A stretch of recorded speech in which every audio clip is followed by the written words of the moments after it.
नमस्कार दोस्तों।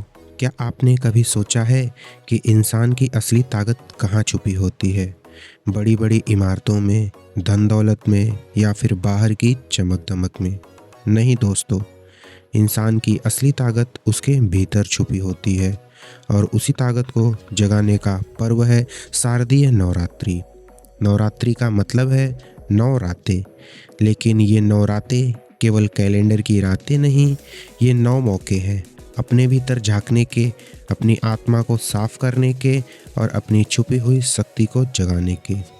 हमारे शास्त्र कहते हैं, जब इंसान अपने भीतर की शक्ति को पहचान लेता है, तो फिर उसके जीवन में कोई भी बाधा, कोई भी मुश्किल, कोई भी तूफान स्थायी नहीं रह सकता। दोस्तों, आज मैं आपको ले चलूँगा एक ऐसी यात्रा पर जहाँ हर दिन एक नई देवी है और हर देवी हमें देती है जीवन जीने का नया पाठ। तो तैयार हैं आप? दोस्तों, यात्रा की शुरुआत होती है माँ शैलपुत्री से। पर्वतराज हिमालय की पुत्री, नंदी पर सवार, हाथ में त्रिशूल और कमल। उनका नाम ही हमें सिखाता है, पहाड़ जैसी मजबूती रखो। जरा सोचिए, आज हम छोटी सी दिक्कत में टूट जाते हैं। नौकरी में प्रॉब्लम आई, बिजनेस में घाटा हुआ, रिश्तों में तनाव आया और हम कह देते हैं, मुझसे नहीं होगा। लेकिन माँ शैलपुत्री हमें याद दिलाती हैं, अगर तुम्हारी जड़ें मजबूत है तो कोई तूफान तुम्हें गिरा नहीं सकता। फिर आती है माँ ब्रह्मचारिणी, हाथों में जपमाला और कमंडल। सादा जीवन मगर अपार साधना। उनका संदेश है, धैर्य ही असली ताकत है। दोस्तों, आज हर कोई चाहता है सब कुछ जल्दी मिले। जल्दी अमीर बनना है, जल्दी नाम कमाना है, जल्दी रिजल्ट चाहिए। लेकिन माँ ब्रह्मचारिणी कहती है, सफलता का स्वाद वही जानता है जिसने धैर्य का फल चखा हो। सोचिए, क्या कोई पेड़ एक दिन में फल देता है? नहीं। पहले बीज बोना पड़ता है, पानी देना पड़ता है, धूप और आंधी सहनी पड़ती है। वैसे ही जीवन में भी धैर्य और निरंतरता ही जीत दिलाती है। तीसरे दिन आती है माँ चंद्रघंटा, शेर पर सवार, माथे पर अर्धचंद्र और हाथों में शस्त्र। उनका संदेश साफ है, डर से भागो मत, डर को हराओ। दोस्तों, क्या आपने गौर किया है, हमारे जीवन का सबसे बड़ा दुश्मन कौन है? डर।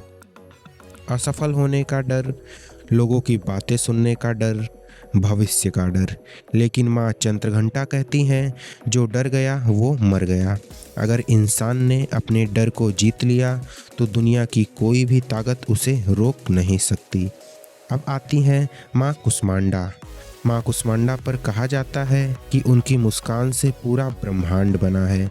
जरा सोचिए, मुस्कान में इतनी ताकत। उनका संदेश है, आपकी ऊर्जा ही आपकी सबसे बड़ी शक्ति है।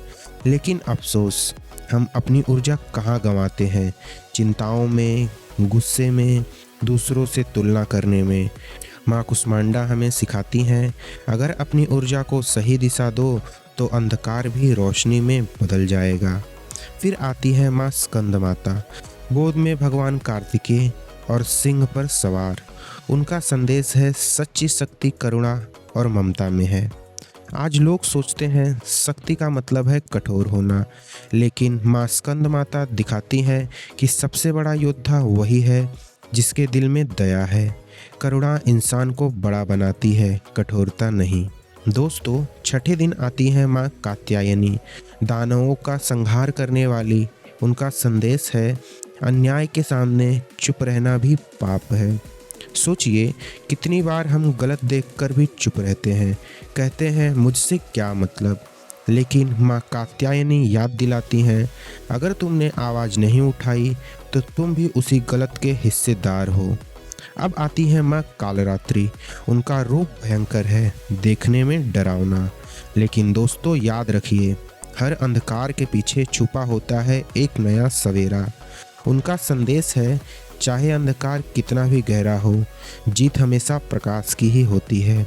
जीवन की मुश्किलें चाहे जितनी बड़ी हो, अगर इंसान डटा रहे तो अंत में विजय उसकी ही होती है। 8वें दिन आती है माँ महागौरी, श्वेत वस्त्रों में, अत्यंत सुंदर और शांत। वे सिखाती हैं असली सुंदरता बाहरी रूप में नहीं बल्कि आत्मा की पवित्रता में है। आज लोग बाहरी चमक धमक में भाग रहे हैं, लेकिन माँ महागौरी कहती है सुंदरता वह है जो तुम्हारे विचारों और कर्मों की शुद्धता से झलकती है। और अंत में आती हैं माँ सिद्धिदात्री, सभी सिद्धियों की दात्री। यहाँ तक कि भगवान शिव ने भी उनसे सिद्धियाँ प्राप्त की। उनका संदेश है असली सिद्धि आत्मज्ञान है। दोस्तों, जब इंसान अपने भीतर को पहचान लेता है तब वह सच्चा विजेता बन जाता है। तो दोस्तों, ये 9 दिन हमें क्या सिखाते हैं कि असली युद्ध बाहर नहीं बल्कि भीतर है। हमारा महिषासुर कोई राक्षस नहीं बल्कि हमारी बुरी आदतें हैं, आलस्य, गुस्सा, नकारात्मक सोच और भय। अगर हमने इन्हें जीत लिया तो समझ लो जिंदगी भी जीत ली। और याद रखिए, व्रत का मतलब सिर्फ भोजन का त्याग नहीं, असली व्रत है अपनी बुराइयों का त्याग। दोस्तों, सोचिए जरा, अगर इन 9 दिनों में हम अपने भीतर की सिर्फ एक बुरी आदत छोड़ दें तो हमारी ज़िंदगी बदल सकती है। यही असली नवरात्रि है, अंधकार से प्रकाश की ओर, दुर्बलता से आत्मविश्वास की ओर और नकारात्मक से सकारात्मक की ओर बढ़ने की यात्रा। या देवी सर्वभूतेषु शक्तिरूपेण संस्थिता नमस्तस्यै नमस्तस्यै नमस्तस्यै नमो नमः। जय माता दी।